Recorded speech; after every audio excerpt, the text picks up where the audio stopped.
Writing is about the process. It's about listening and recognizing remnants of your story in the stories of others. When we share our stories with each other, we share the resonance of the human experience. The By Firelight podcast is your invitation to join our circle, a circle of writers, poets, seekers, and storytellers as we capture our living in words. This multifaceted living with joy, grief, love, growth, and loss is shared among us in your legacy, your story. The things you choose to do with your days as they unfold matter here.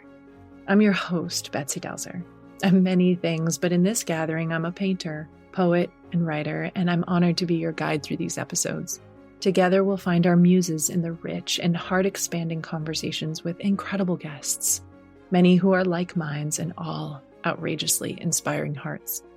When you press play, you're here in the circle to share this space with us. By Firelight. Victoria Erickson is an author, poet, and founder of world-renowned creative writing workshops and immersions. The scope of Victoria's writing work runs wide, from energy healing using the tool of written language to international poetry retreats, to hundreds of online creative workshops, teaching thousands of students how to find their genius in writing and flow state. As a teacher, Victoria guides students to find their deepest truth, the story in everything, easeful flow state to unblock our innate creativity, and deep presence in each moment. She believes that writing should come from a place of play, even when working through the depths of the human experience. Victoria lives in Austin, Texas, with her 2 dogs. Victoria Erickson, thank you so much for being here today. I'm so happy to be here with you, Betsy. Thank you for having me. I have this little dry erase board that I keep by my sink about my kind of what I'm doing throughout the day. And I had the most ordinary things jotted on it today: laundry, dishes, shower. I really go deep into my day to day. And I wrote Victoria Erickson. And I just paused with this moment looking at my list of things, because beyond laundry and dishes, there was also yoga, and there was a few other things celebrating my daughter's birthday in a couple of days. And I just thought, pause and look at this list, Bets. Talking to you is such a dream. It's such a dream. Oh, thank you so much. It's so sweet. I feel like if you had whispered into my ear 10 or 12 years ago, one day you're going to be sitting in a new technology you can't even imagine, right? And you're going to be speaking to one of your favorite poets, this poet. I don't even know if I could have seen that or envisioned this moment. Oh, thank you so much. Life is wild in that way, isn't it? Yeah. It really is. It really is. So I'd love to introduce you to our listeners in just a moment. But before we even begin, what is something that your younger or older self would want to say to us right now, just as we begin? Wow, that's a beautiful question. My younger or older self. That all we do is just one day at a time, one day at a time, and things unfold in that way just so beautifully, the way they're supposed to, which just ties into that. When you take one day at a time, life brings you in the direction I think you're supposed to be going, if you just take the forward steps to follow your truth and passion. So yeah, we get so overwhelmed, and sometimes that shuts us down. But if we just do the things each day, that road unfolds in the way it's supposed to, which is what happened with you, Exactly. I want to tell you, I found you, I think, around the era when you started releasing the typewritten version of your work, which is still kind of your trademark. But I really found you and felt this resonance because my writing group uses poets as springboard prompts. So we found you, and I want to say we almost used your work for nearly a year. There was so much material. But before that, let's wind it back a little bit and talk a little bit about your writing journey, because you have definitely that was maybe one of the launches for you. But when you were little, did you think you were going to be a writer? That's all I did when I was little. I just lived in the imaginative worlds and connected with nature and was such an introvert. Writing and dogs saved me. I didn't know anything else except that I felt grounded when I was writing. I felt fully alive and I felt safe in it. So it became something that was my home all through childhood and my teenage years, to the point where when I was a teenager, I was writing by hand so much. I had tendonitis by the time I was 18 because I was just taken by the force and flow of writing. So it was just an innate part of my being as soon as I could hold a pencil. And I just developed a very, very intense and close relationship with it. Did you see life at 18 with tendonitis, kind of nursing your arm back to health? Did you see life as a writer as it is now playing out for you? No, I was upset with writing. I said, this is an addiction that I need to quit so I can really live. And I did. I quit writing through most of my 20s. Just quit. I had to treat it like, it was something that was taking over and not kind of giving back to me, other than the fact that it actually was, but I didn't know it at the time. It was making me feel fully alive and again, grounded and giving me my truth again and again. And I actually, when I quit it, I felt quite lost. But I thought, how is this going to work with career? How's this going to work with dating? It's taking hours. So I did. I stayed away from it for a while, and then it came and found me again. My sister was working for Adam Sandler and Jack Garaputo down in Los Angeles. Jack is Adam's partner, and Jack was like, do you know any writers that can help me with some children's books? And my sister was like, my sister, she's not writing right now, but I'll get her to do it. And I'm like, no, no way. I don't want to do this. And she's like, you can do it. Just do it. So she convinced me to do it. And I wrote like 15 rhyming children's books for him. And that's when I just got taken under again with this passion. And I started heavily journaling again. And then I came out with like a little blog on Blogspot. And I was writing for little small town journals, just interviewing people. And then it started to kind of evolve faster, and I became a ghostwriter for small businesses. So it's kind of like I couldn't stay away from it once I broke that threshold again. And that's when I started to write for Rebel Society. I thought instead of being a ghostwriter, I should just put some articles out there. And back in 2012, 2013, that's what I did. And it sort of blew up from there. So that was and then it became a full-time career. So I really believe when you love something so deeply and it's who you are, you can't do anything else. Eventually it just finds you again. Yeah, I love that. The moment where you were kind of looking at it as an addiction, I feel like I have some things in my life that I see as like, I think I'm addicted to yoga. I think I am. Like I need the sweat. I need the movement. I feel like really out of sorts when I haven't had that experience in my body for a couple of days. Okay. I also can think of addiction through various other lenses, right? Of experiences that aren't as healthy as yoga. When you were referring to writing, is it just that gripping force? Is it almost the yoga mat experience that you were talking about? I think yoga and writing are very similar. This is how with my clients and students, I bring them to the space of you lock it in your body and then you show up to the mat or the page and you're able to drop in so deeply and get into flow state without any thoughts coming in to take you away from that beautiful experience. So I was able to sit in that and channel very deeply from a young age. And I thought of it as an addiction because I was spending hours, just not doing well in high school because while I was in class, I was writing my heart out, but it wasn't math. I wasn't like focusing on the teacher. An addiction in that it was taking me away from what I was supposed to be doing. But meanwhile, it's quite fascinating because I think I was supposed to be doing writing all along. I think there was like an inner knowing that this was what I was supposed to be doing. But at the time, I didn't know it yet. I was forcing myself to do all the other life stuff, the normal steps in life you take when you're in school and then you're into your 20s and trying to have a different career. What I was doing was I became an incredible massage therapist and esthetician. And I did a lot of body work on people to the point of like working alongside doctors to help chemo patients.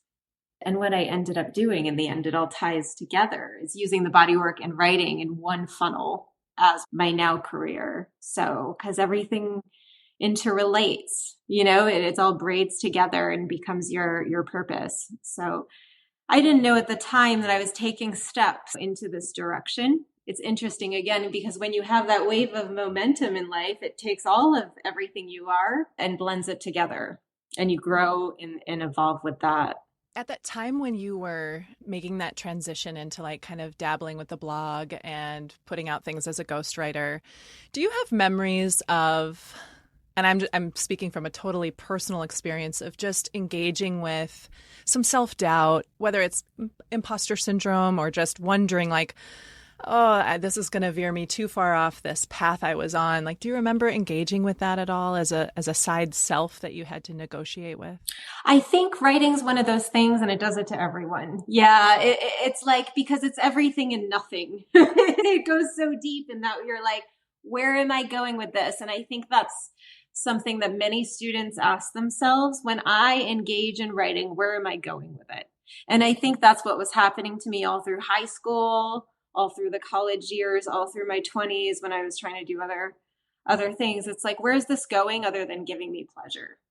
Right? Like, how is this logically fitting in my life? So yeah, around that time when I was doing work for the journals and things, I kind of accepted that it was just pleasure and some side money when I would ghostwrite for all sorts of people, dog trainers, photographers. I could just kind of drop into their voice and I'm like, oh, this is some side money, but it's not going to go anywhere really deep for me, but at least I'm making a little bit of money off of my ability to write. And it's not just hours and hours of like exploring life on my own. And with that little blog on Blogspot, I had like 3 followers. And at that point with the blog, I just didn't care. I was just doing it because I loved it, putting images and poems together. And it was kind of like my medicine, right?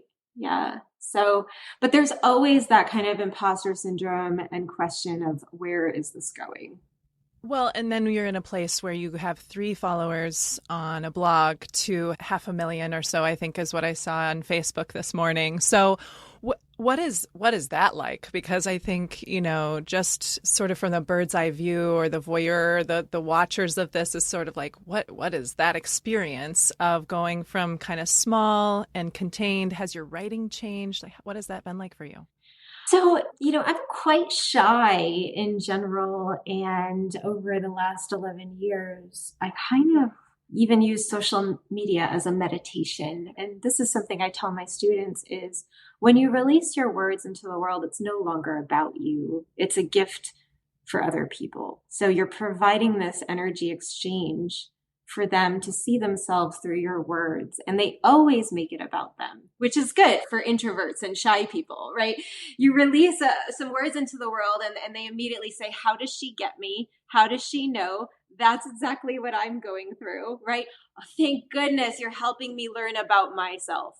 And so that way, it's not so much about you anymore. You're just the conduit to help them understand themselves. So at times it did feel very, very intense when there was a lot of reaching toward me. And, some people would faint when I would meet them at retreats.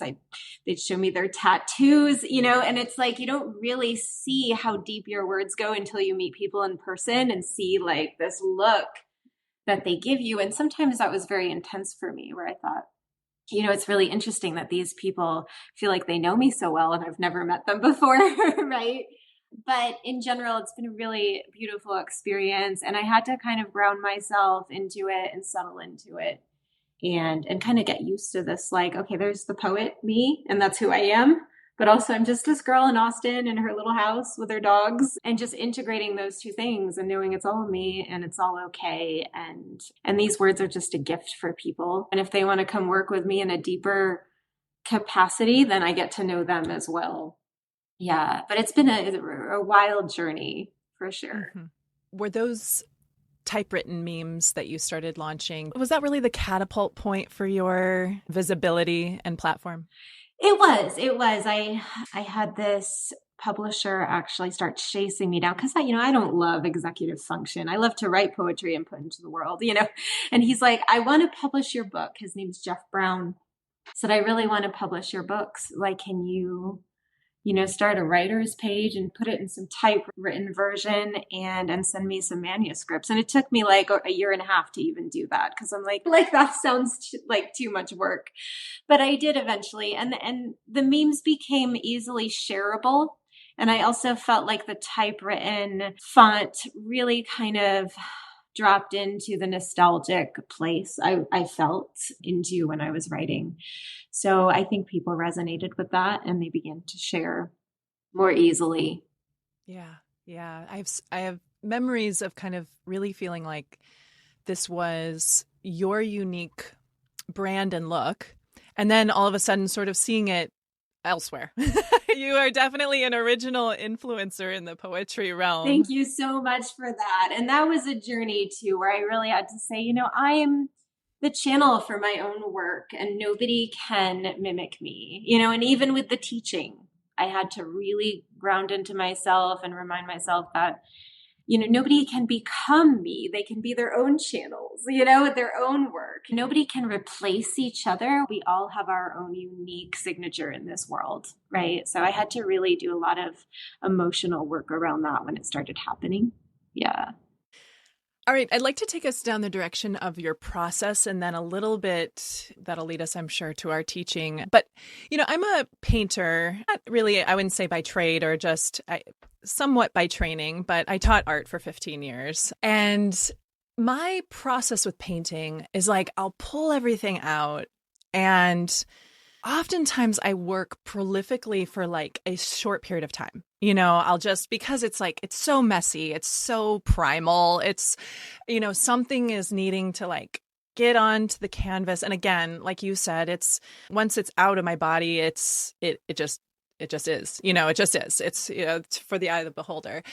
The other night, my daughter and I were having this sort of art night, and I had paintings all over, and I was doing all sorts of things.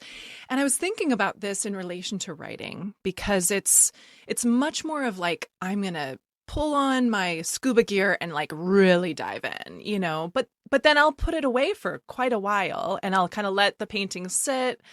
Sometimes I revisit them. Sometimes, like right now, I'm working in a series. But what is it like for writing? Because I know writers work in all types of ways, of very sort of disciplined, where they're waking up at a certain time and channeling a certain way. What is it like for you? Are you kind of more along those lines of the discipline style or the deep dive style?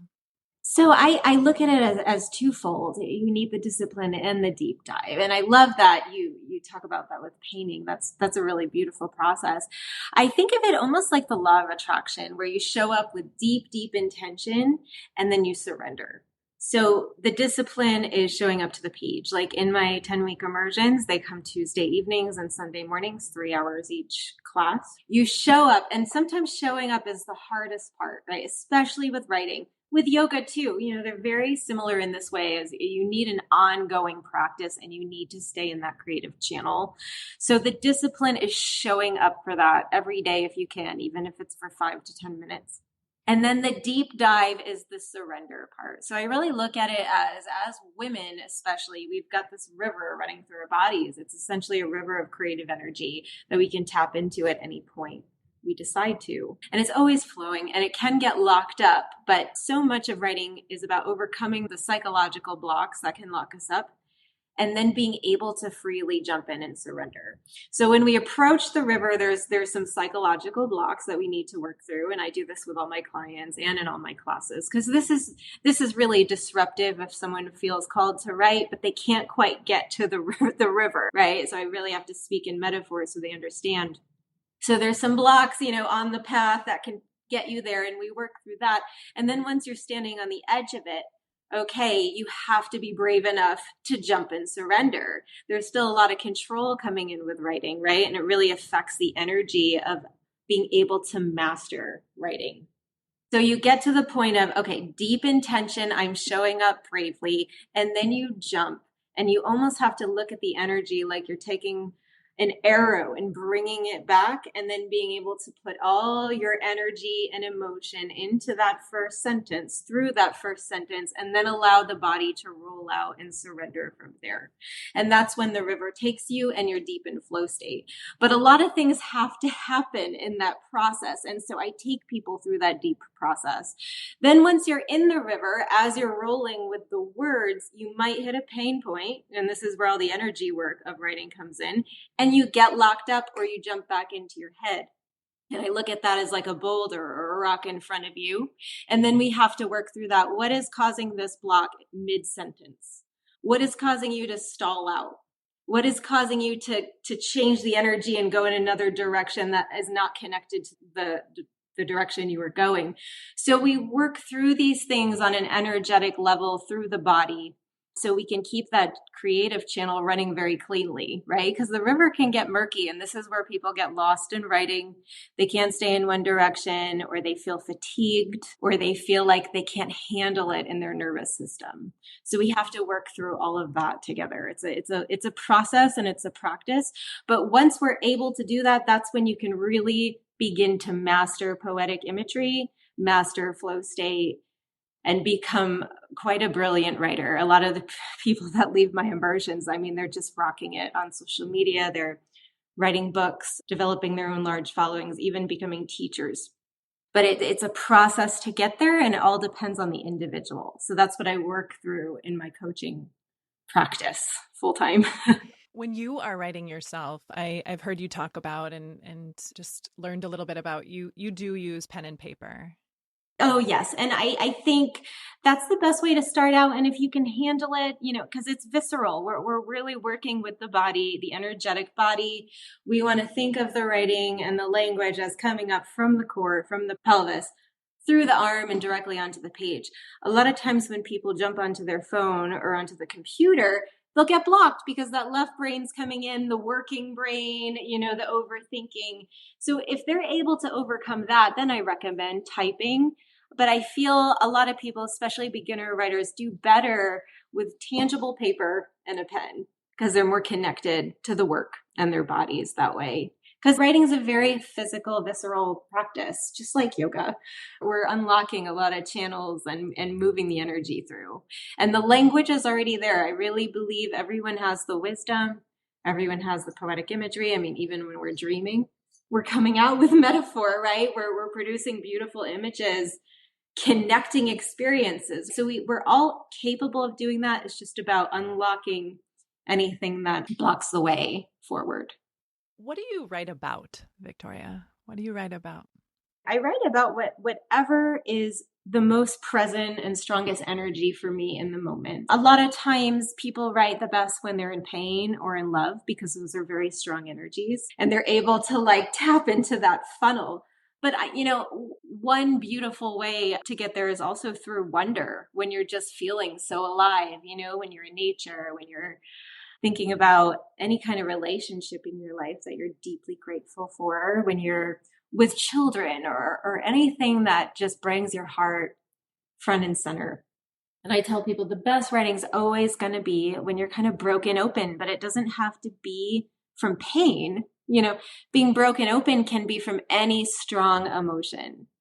And then when you write consistently, you want to drop into the page, just like with yoga, and be able to bring your heart, break it open, essentially, so that you can, again, tap into the strongest energy. And for me, it's mostly relationships and nature. I'm always thinking about my relationship to anything. And when you focus on it in writing, you're cultivating it, you're making it stronger, and you're able to bring it to the page in a really masterful way because you have kind of analyzed with your whole body your relationship with this thing in front of you. Any writing can be great if you're writing passionately about something. Like I can write passionately about this water bottle and my relationship with it. And if the energy is coming through, it's going to be great writing. So yeah, there's constant material to pull from. But for me, a lot of it's nature. A lot of it's relationship stuff. I write a lot when there's something big going on, like when COVID was happening, when wars happen, right? Like when I feel that deep channel coming through because I'm inspired to write about something, that's when I'll write. I never force it. That's the thing. You just can't force it. But if you practice enough, you don't have to, because the energy keeps coming. That's profound. That's a place of getting stuck. There is a frustration in the practice itself. Yes, absolutely. And you just gotta have intention and detachment and surrender. Those three things help people to overcome all those, because even if you've got it going well for 2 weeks, a lot of times you can stall out. And that's where I come in to help with these stall outs. You have to keep the river fresh. And we come, from different angles with the body, and people learn their own individual ways of being able to not stall out, because it's important. I feel like the call to write is so strong that it's just much more painful to not be writing than to actually have to deal with the pain it takes to overcome your own blocks with writing. Yeah. What do you do physically for your body to get grounded, or for you to come to the edge of your own river? What do you do for that? I think any kind of physical movement is a beautiful practice alongside writing. Yoga is huge. It opens the body. It gets the energy flowing. Walking is wonderful. Just taking long walks, dancing, any kind of dance, beautiful way to get there.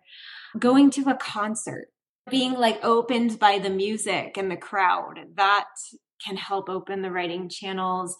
Going to an art gallery, other kinds of art. A lot of times other writing will inspire people, but it's a tricky, slippery slope, because you want to constantly stay in your own body and not move too much into another writer's body. So it does help, especially in the immersions, when we've got this conduit effect and this energy moving as people are sharing. But I really think other forms of art are beautiful ways to get there, right? I think when we read other writers, what helps our own writing is seeing the bravery in other writers. That's the biggest help. But we want to be careful that we're not moving too much into what they're doing and their style. So I really think that opening the body through movement and just being around other forms of art are amazing ways to help to open the writing channel. Yeah. Because I don't recommend daily breakups, with someone, or, anything extreme like that. I don't want to invite too much drama. I always tell them, pretend you're an actress, get as dramatic as you can, bring the emotion and energy, and whatever helps you to get there is what's going to make you a better writer. Because, we can tell when someone's just in their head and trying to sound good, the energy's dead on the page. It's like AI writing. You might have all these eloquent words, but it feels dead on the page. You can't feel it. You're having to strain and read it 4 times to have it settle into your own body, because it's from someone's heady, trying type of place. But when we pull up from the body energetically in a deeply emotional way, it can blow people away because they feel it so deep. It's an energy exchange. Yeah, I feel even as you're talking, and it has been happening since we started our time together, it's like this heart opening sensation as you're speaking. And I really feel it in my physical body as you're speaking. And I think that that's also exactly what you tap into in your writing, because I feel that when I read your work as well. Thank you. Yeah, we have to drop in and open the heart. And, again, it's an energy exchange. And when I'm teaching, I go into channel in order to get people there. I have to bring that energy through, because it is my work in this world to help them get there. I have to drive it so deep. And I think a lot of people are not used to that kind of ache, is what I call it at first. They're not used to tapping into that ache. But as writers, it's our job to, because people come to art to feel. They come to words to feel, even if it's unconscious. They're looking for a way to feel. It's why they go to music. It's why they go to theater. It's why they go to fashion shows. They want to feel. They want to be deep in their body and imagination. They want to connect. And so it's our job to be able to feel ourselves so deeply that we can drive that across the page. Yeah. It's why be writing otherwise, right? What's the point if we're not helping people connect and feel that sense of belonging that they want? And I think connection is the medicine and the cure to anything. Yeah. But I believe so deeply in art, right? Cheers to that for sure. I'm going to read one of my favorite. I have so many favorites of yours. We were talking before we started recording about getting a chance to read some of your work and then a few other things. As we segue toward your teaching and take that sort of bridge, I'd love to spend a little bit of time reading your work. But so I'll read one of yours. You write, "We make art to connect, not to stroke our egos, not to win awards, not as bragging rights or achievement. Not to compete, compare, or replicate, not to pretend. We make art to connect, to others, to memory, to ceremony, to the earth, to water, to the deep fire within, to our own energy in the wings waiting. We make art to connect to life." And I love that I picked this one because that's exactly what you were just speaking to. Yeah. Yeah, I think it gets lost, and it does in every, even in the yoga world, it gets lost, right? Like, it's kind of like when people are coming through their, from their egos and art, they're like, I want this to be good. I want lots of followers. How do I sound as good as possible type of thing? And it's the same with yoga when people are like, how do I look as amazing as possible in a pose?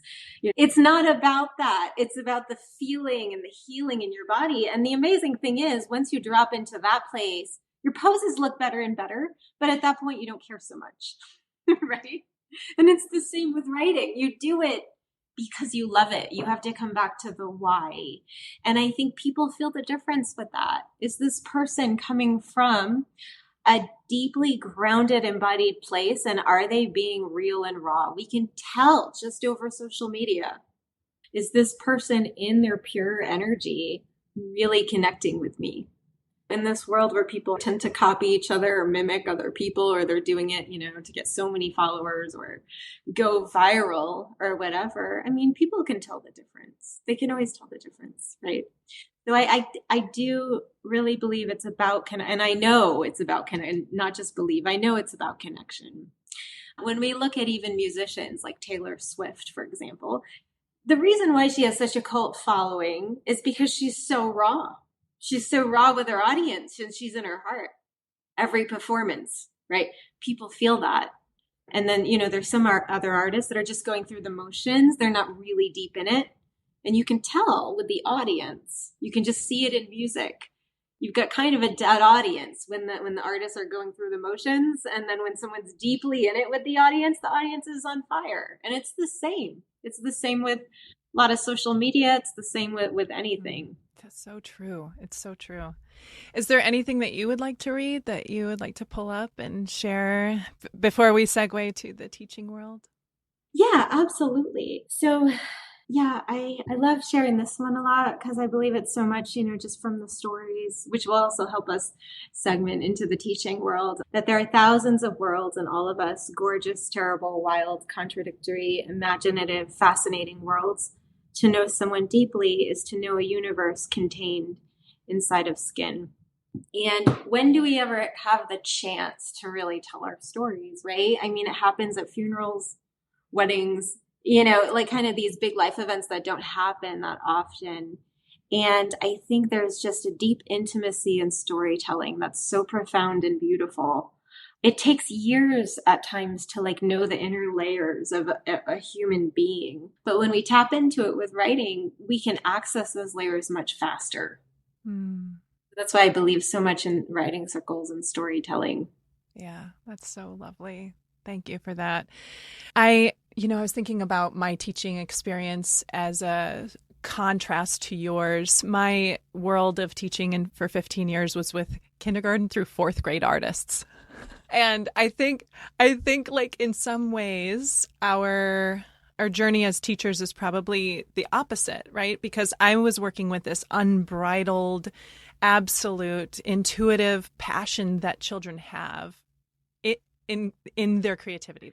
They already have it. We're born with it. They're tapped in. And so they're just there. Yeah. For me, it was like nourishing and nurturing that belief system for as long as I possibly could, because I had the life experience and awareness to know it will dim.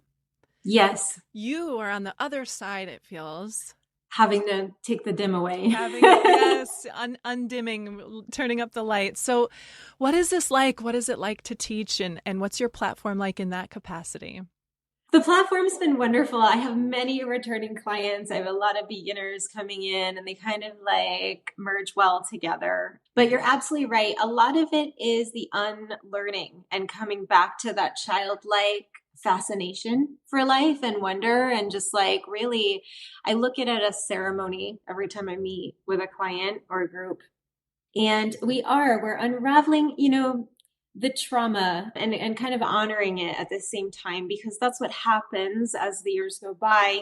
We become blocked and we become scared and we start to like hurt our own creative channels that are innately there because we've been deeply disappointed so much in life.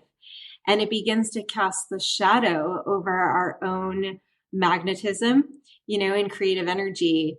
And those are things we really need as women, not just to create words, but to create anything that we want in our lives. So it's not even just about writing. When we open one creative channel through art, we're opening up all the others.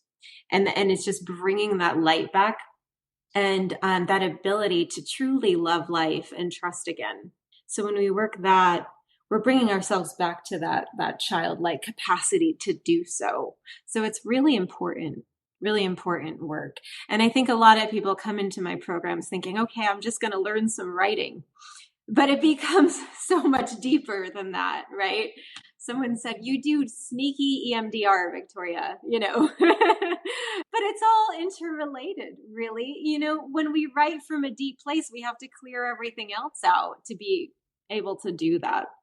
So that's where the real work is. And I think people don't realize that coming in. So it's a little overwhelming at first, and then they get kind of addicted to it, right? Because it's a wonderful feeling once you're able to reach that liberating and illuminating flow state and be able to stay in it for lengthy periods of time.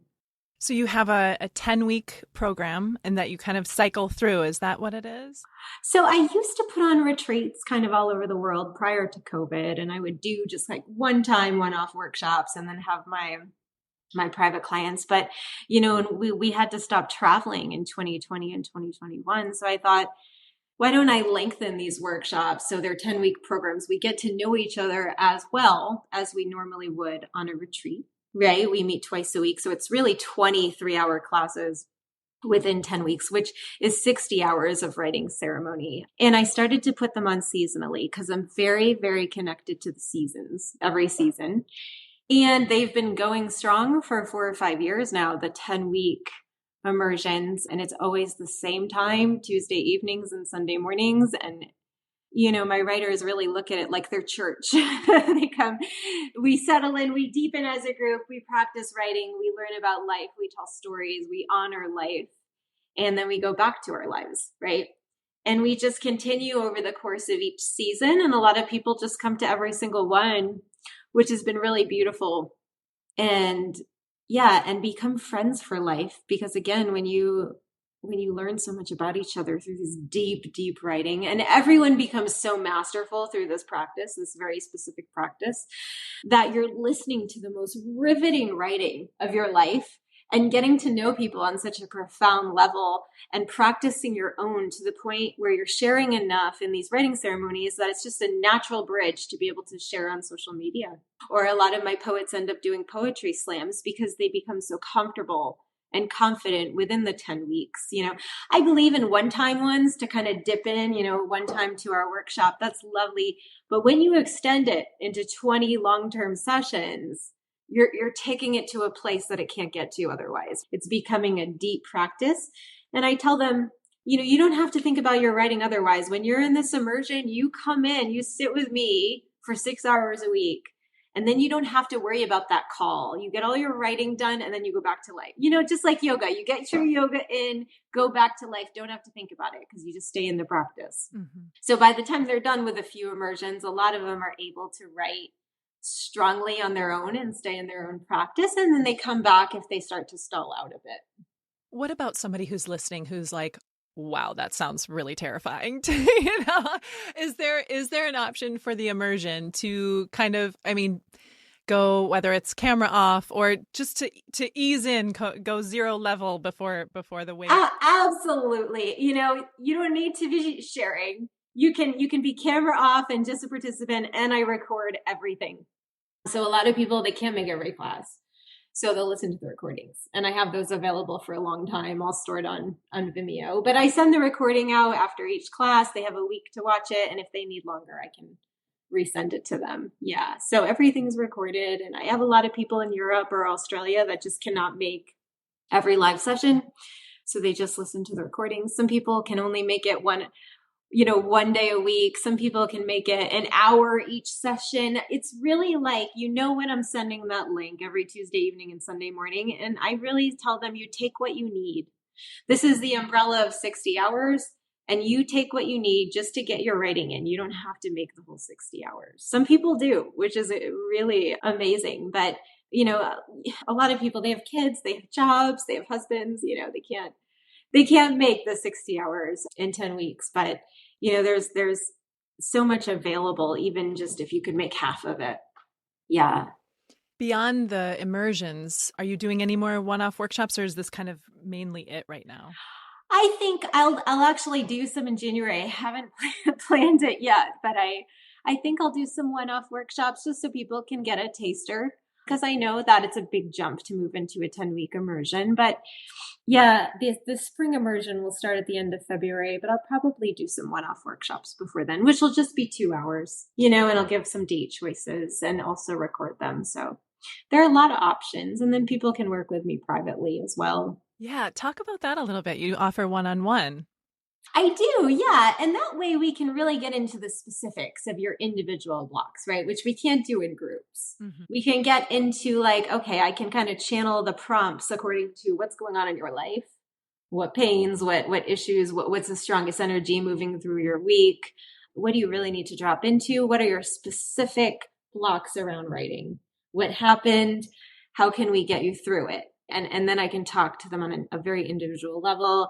I also have some editing clients where we meet one-on-one, and I take them through the editing process of their poetry, and we do it together. And that way they can see, one, how long it takes, and two, they can learn how to drop into flow state with editing poetry. Like I take them through every line and what we need to do to make it merge well into the next line. How well does this flow? Do we need to shift a word or two? How can we do it so we're not changing the original energy that came out of you, but also just bring it out to its best form? Yeah. So it really, whatever someone's writing needs are, I'm happy to help them with it over Zoom. I love my private clients. We become very close, as with clients. They become friends for life, really. It's really a wonderful experience to share the beauty of language. And also the whole human experience, right? 100%. And it feels like that's really what your roots are about, but also, yes, also what your harvest is, to speak in metaphor. Yeah. I want to read this review that was left on about you and your experience, because I read it and I just thought it was so captivating. It says, Victoria is a wizard of the highest order. Look out the window, she'll say, or something else abstract, and you'll find yourself writing about childhood and blessings and daydreams and all the wishes you hope to make as you cry the tears you need to shed that stop you doing so. Breathe deep and break your heart wide open to let it all in. This work, this way, is a movement, a poetry, a portal, a crossing over. It's a remembering of what was, an acknowledging of what is, and a conjuring of what might be. Pure alchemy, pure medicine. Thank you. Yeah. What a calling that you have responded to. Yeah. Yeah. I really try to bring a lot of energy work into this. And we go deep, kind of in a shamanic way, and transform our experiences into art. And there's so much alchemy in that, right? But we have to go deep enough, and we have to be brave enough to do that, whether it's inside of a group or one-on-one. We have to honor ourselves, and be able to tell the truth. And I think truth telling, it's so cliche, when they say speak your truth, but it just goes on to such a deep level, because when we're able to speak the block or tell the real truth. And I'll tell people when they're writing and they're stuck, I'm like, well, what's the truth? What are you really feeling? And that right there will drop them into a place where they're able to write from that space. But they have to be willing to feel first. And even when we think we want to feel, sometimes it's difficult. So it does end up becoming alchemy when we can consistently feel the real truth and put it onto the page and connect, as a result. And as I always tell my students, writing is safe. You're not going to get stuck there. Like a lot of times when we're in our heads ruminating about an experience, we're afraid we're going to get stuck back in the pain. But with writing, it's safe because we're consciously moving the energy right along. So all those locked up boxes within us, we're airing out all the rooms, in the hallways and allowing the energy to flow freely again. And it's safe to do. We're not going to get stuck in any kind of pain or bad experience from our past. Yeah. That's so beautiful. It sounds so therapeutic and healing, what you've tapped into. Yeah. Thank you so much. Yeah. Before we share where in the world people can find you, is there anything else that you feel like just that you're maybe even channeling now or just through this conversation that needs to be said to our listener who might be resonating or right along that river's edge with us? Yeah.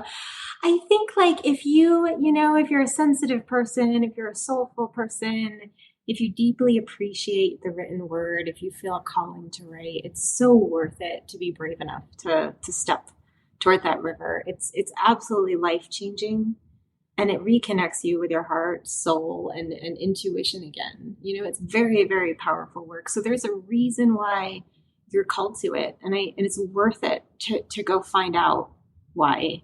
It's absolutely worth it. And again, at the end of the day, you're just reconnecting like with yourself, with others, with the divine, whatever that means for you, and reconnecting with the earth. And it's just so nourishing. I can't think of a better medicine than writing. I've seen it happen over and over, how life-changing it is. It moves me to tears to hear you say all of that. It's just beautiful. Thank you. Where can people find you on the World Wide Web? They can just reach out over Instagram or Facebook. I don't have any weird, walls. They can just message me. Really, I also have an email, obviously, victorialyn10311 and they can just message me right over Instagram or Facebook. I have 2 Facebook pages, a personal one and a business one, and I'm very accessible. So they can just reach out and ask me what I'm putting on and, how they can work with me. And I'm happy to respond right away. Again, I'm very accessible. I love connecting with people and I love being able to help them wherever they are on their writing journey. Yeah. So they can just find me. It's so clearly a gift. We'll add all of those links in the show notes. Thank you so much. Thank you, Betsy, so much. Yes, you're wonderful. And I love this beautiful podcast, everything about it. The name of it is just gorgeous. It is like sitting around a fire. It's the same feeling. So, it is 100%. And I'm so, so grateful for you. Thank you. Yeah, grateful for you too. Thank you. By Firelight is a Lit Path Studios production and is produced by Jamie Gale and Betsy Delzer. Music is by Legito Music and Pond 5. Thank you for being a part of our beautiful collection of stories.